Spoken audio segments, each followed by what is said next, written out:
We would like to start with our first panel, and I would invite Andreas Thonhauser to come up, as well as Jan Figel. Ladies and gentlemen, it's a great honor and pleasure to open this first panel. My name is Andreas Thonhauser from ADF International. I'm the Director of Communication. We are an international legal organization defending religious freedom, family, marriage, and life at international institutions like the United Nations, the European Union, as well as the Council of Europe, the European Court of Human Rights, and other international institutions. Our headquarters are here in Vienna. We've been here since 2012, and today it's our great honor and pleasure to partner in this conference on a topic that is of paramount importance to our organization.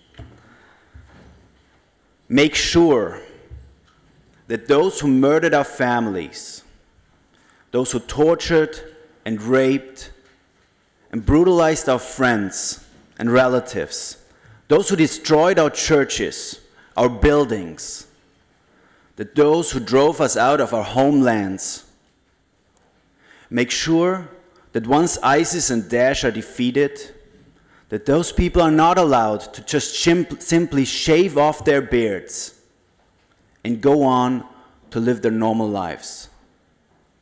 Just a couple of weeks ago, I was entitled, together with my colleague Evelina, to meet Christian refugees, families, in the capital of Jordan, in Amman. And what I just told you was the quote of one of the families, of a family father there, who lived in Amman since 2 years, who has lived there since 2 years now. They're desperate. They are victims of genocide. And I just wanted to share this quote and the statement with you before opening this panel as well, and before introducing our first speaker, just to set the stage a little bit. The persecution of Christians outside of Europe is not something that is accepted everywhere. And just to give you a little example, our organization, as I told initially, is very much involved also with the European Parliament, passing on information with the members of Parliament, with the delegates of the EU. And we became very much involved with the issue of the ongoing genocide of Christians in the Middle East, perpetrated by ISIS-Daesh.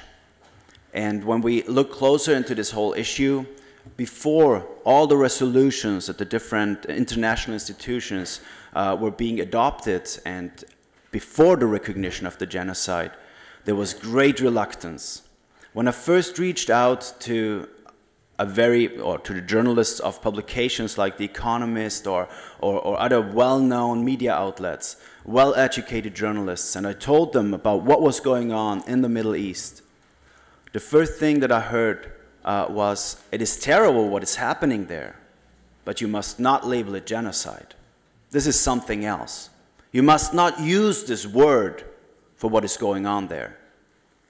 And partially, I agree, it was just probably the lack of knowledge of the concept, of this legal concept, what genocide really is. But partially, there was also a great reluctance to acknowledge that Christians, that very often are still being perceived as aggressors, could be the victims of something like this. And so this is why it is so important to talk about those issues, to join in conferences like this, to make those issues a topic, and to make sure that it's being heard way beyond our circles, in the courtroom of public opinion, as well as on the platforms of international politics. And one who is very much at the center of these politics, of these international platforms, is our first speaker here on this panel, and it's a great honor to be able to welcome Mr. Jan Figel. He's the first special envoy for the promotion of freedom of religion and belief outside the European Union. He was appointed to this position only in May 2016. He's the former State Secretary of the Foreign Ministry and was a chief negotiator of the Slovak Republic during the negotiations of the accession of Slovakia to the European Union. He was a member of the European Commission from 2004 to 2009 and served as first Deputy Prime Minister of the Slovak Republic from 2010 to 2012.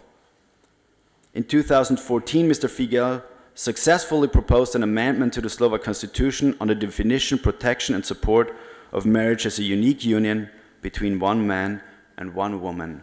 Please join me in warmly welcoming Mr. Jan Figel.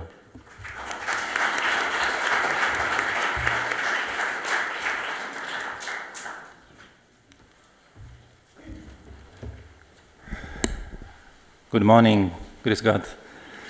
Thank you all for coming, for forming this nice living community. Thank you, Andreas. Distinguished guests, excellencies, my friends, ladies and gentlemen.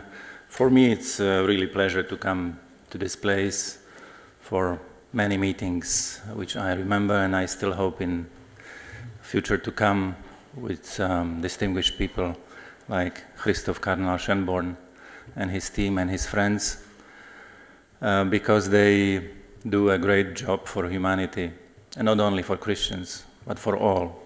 And we are here for all. Today's conference is focused on persecution situation of Christian communities, but the more we speak about Christianity, the more we are and should be aware that it's a universal message.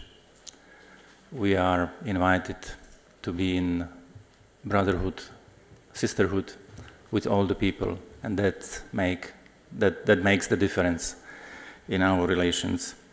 I want to congratulate and thank the organizers of this meeting, of this conference today and yesterday, because it's very timely and I mean important.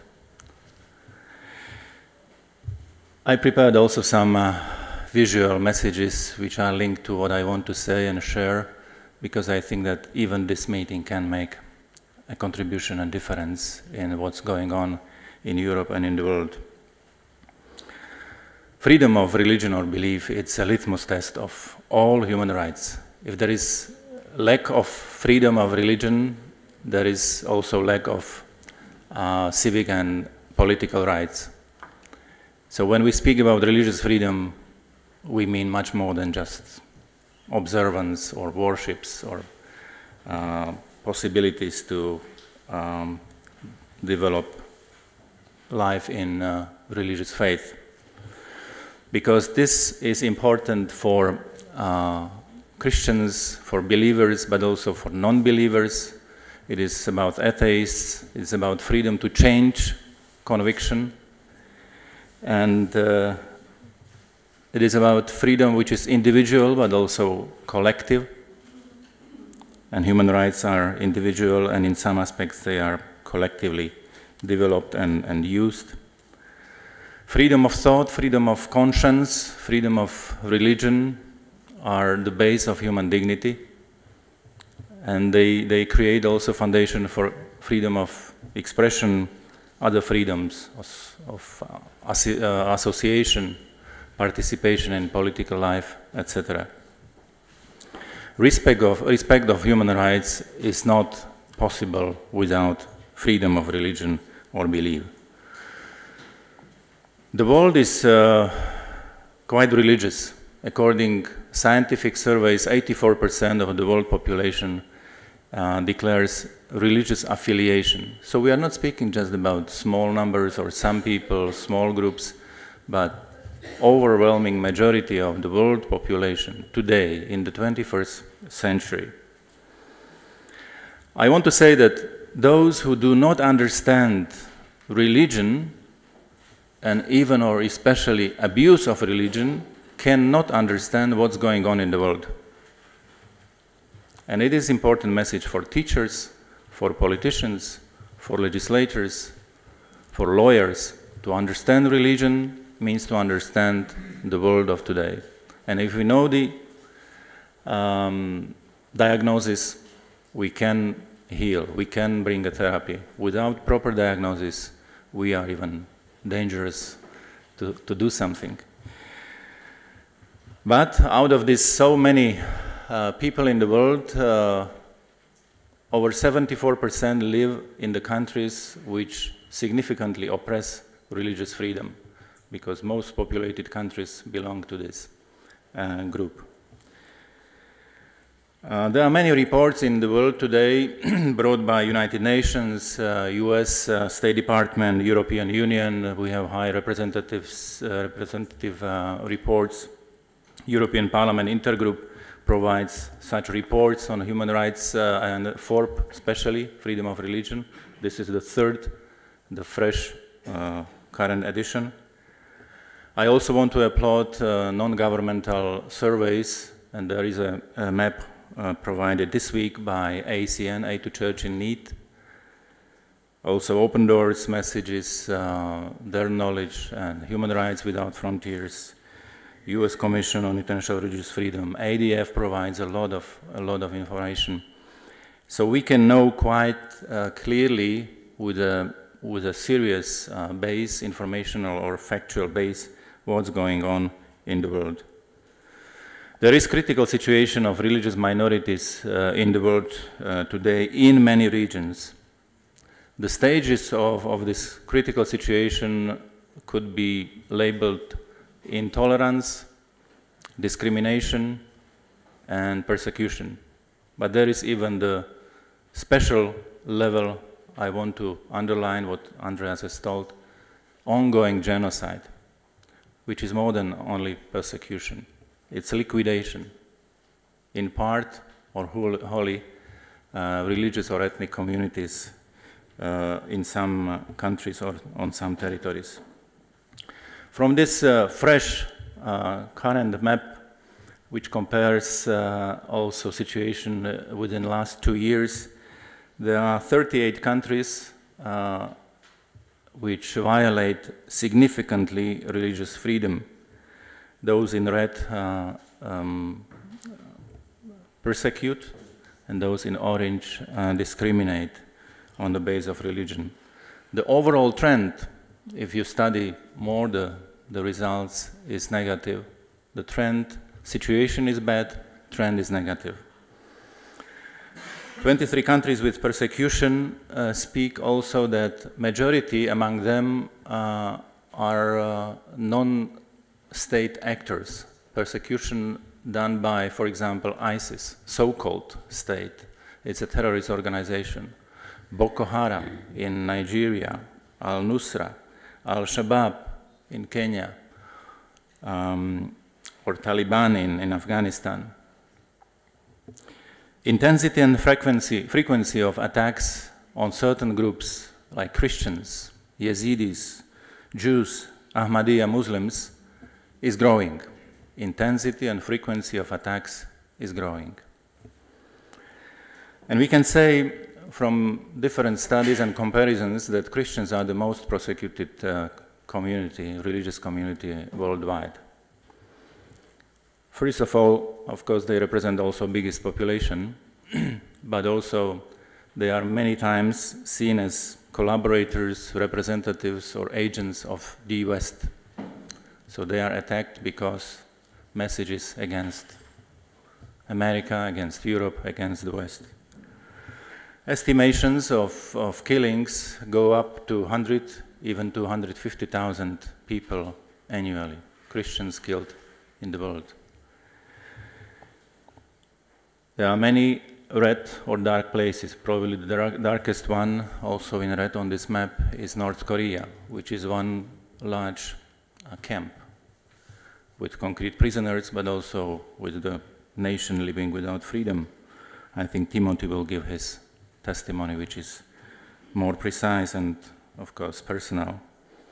In China, crosses have been torn down, more than 2,000 crosses from churches, not to demonstrate so much, so visibly, Christianity present and growing in this biggest country in the world.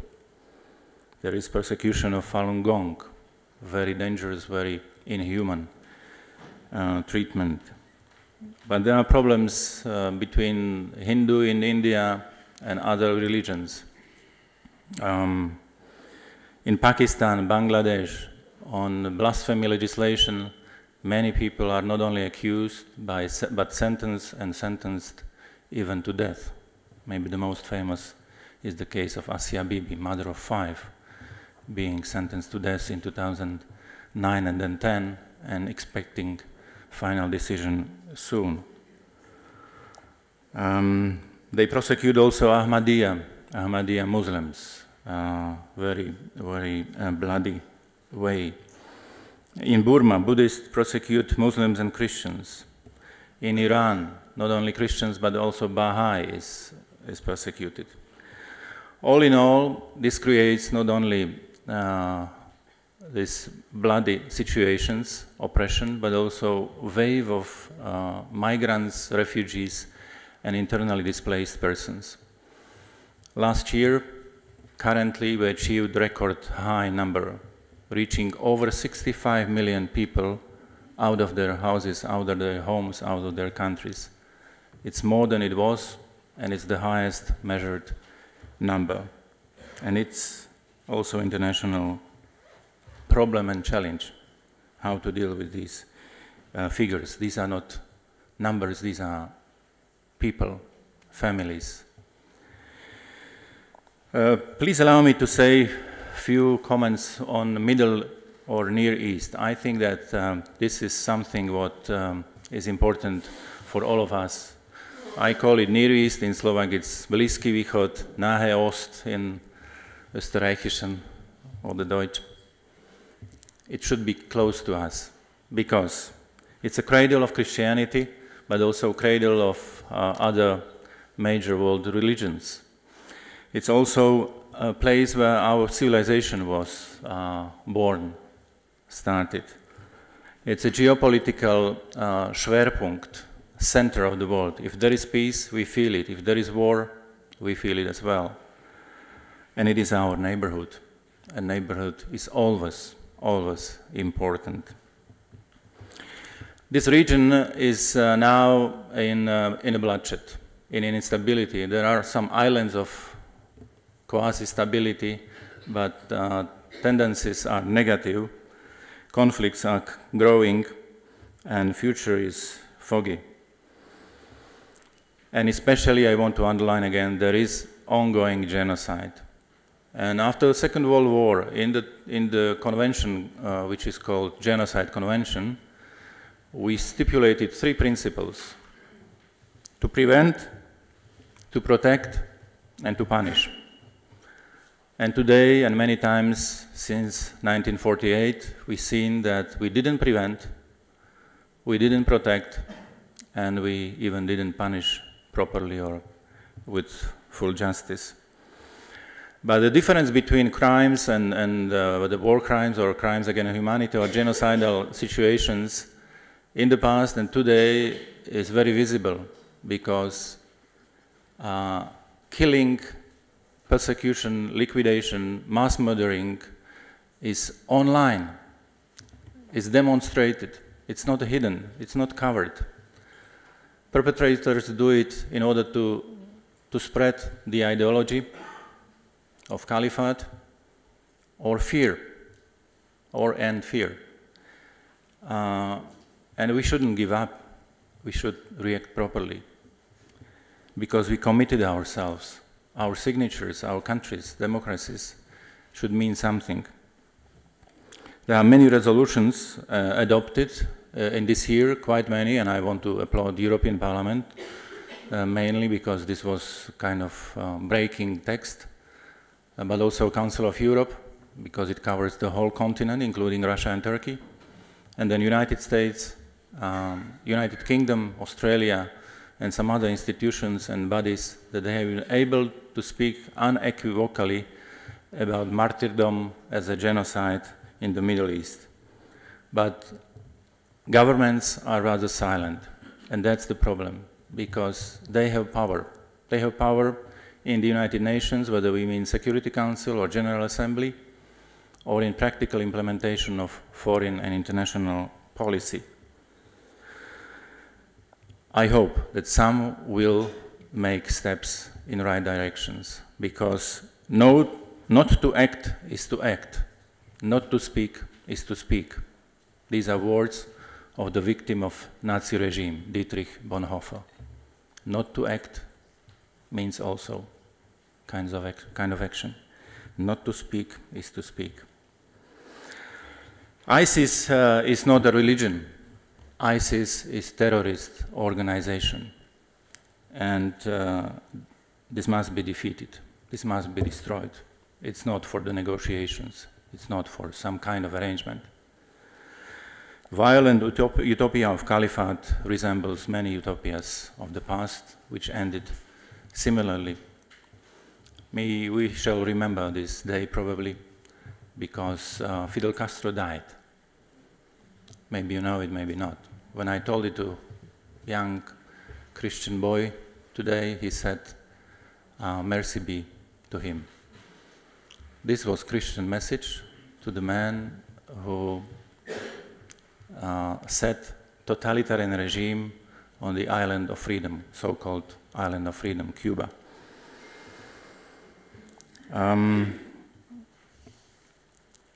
ISIS liquidates the others, liquidates diversity, promotes uniformity.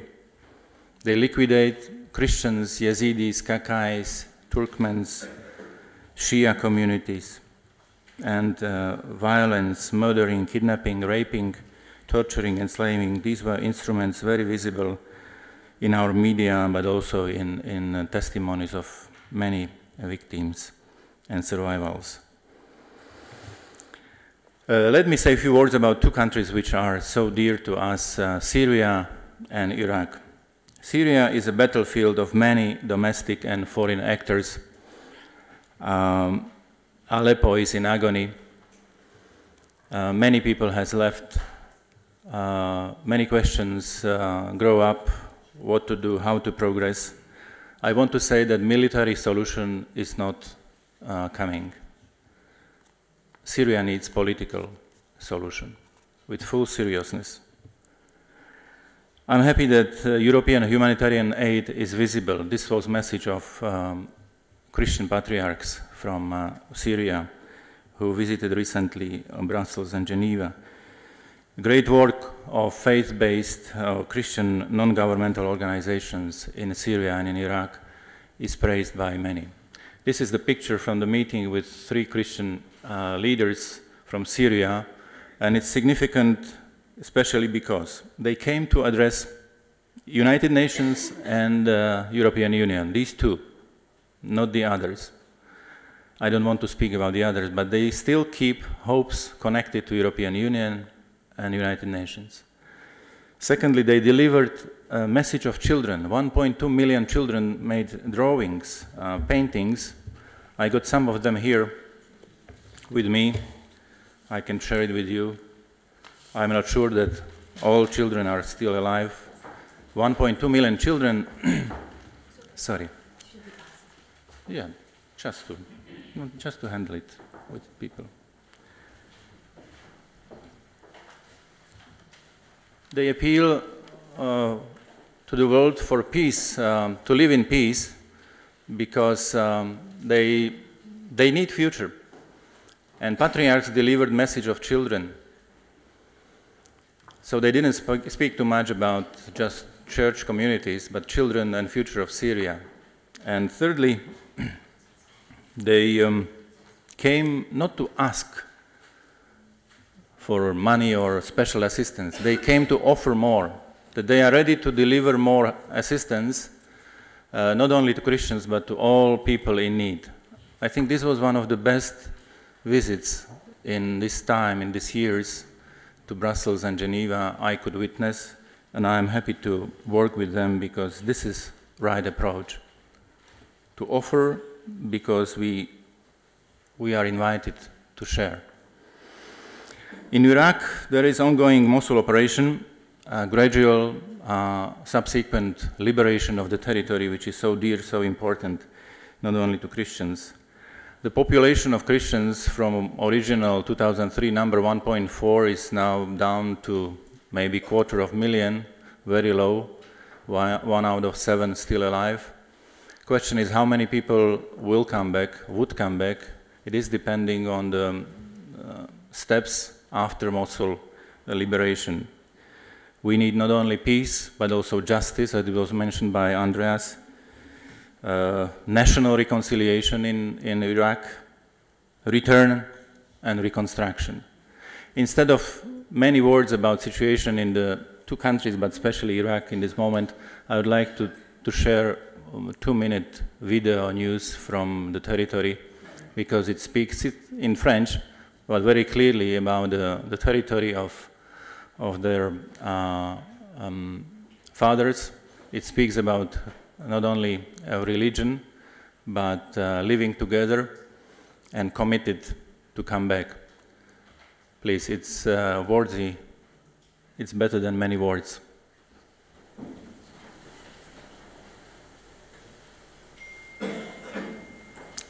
It's from French TV. Regardez, c'est notre terre, notre terre. Après 2 ans d'exil forcé, ces combattants chrétiens sont de retour chez eux, à Bartella. Ils veulent marquer cette journée par un acte symbolique. Very simple. Je vais la remettre sur l'église. Regarde Daesh, je vais remettre cette croix sur l'église. They want to return cross over the church, and they do it. Les chrétiens assyriens ont fui la région de Mossoul quand le groupe État islamique s'est imposé en 2014. Since 2 years, bells are Ces hommes ont ringing alors again. formé une milice, les forces de la plaine de Ninive, qui compte quelques centaines de combattants. Ils participent parfois au combat, aux côtés des Peshmerga.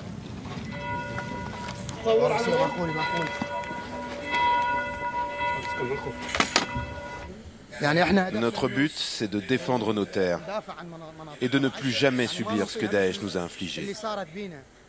Notre peuple s'est dispersé, nos enfants sont morts et nous nous sommes retrouvés sous des tentes. Alors je voudrais passer ce message à mon peuple. Bartella est reprise. L'église a été mise à sac par les djihadistes. Et chez certains, la joie laisse place à la colère.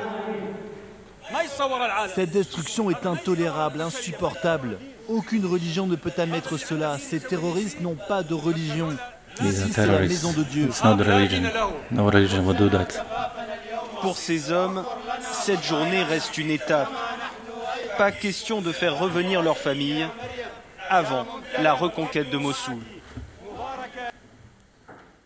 Yeah, it was maybe more moving and expressive than many descriptions, and I hope that these pictures will brought again more hope, not only to Iraq but also to the international community, that victory of justice and truth and humanity is possible. There is critical need of Christianity at the Middle East.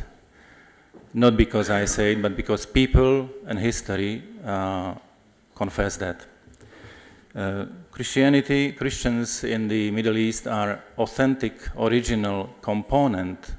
They speak about component of society, not minority. They don't feel minority.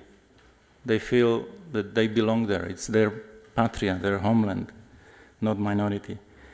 They create balance in society, frequently between different fractions, like in Lebanon, if you recall, or glue in society. This was message in Jordan when I was there. And they promote as patriarchs from Damascus, it was Greek Orthodox, Syriac Orthodox, and Melkite patriarch, universal solidarity, not just to Christians, but to all people in need. And I think that this proves that Christ's love supersedes just fractional togetherness.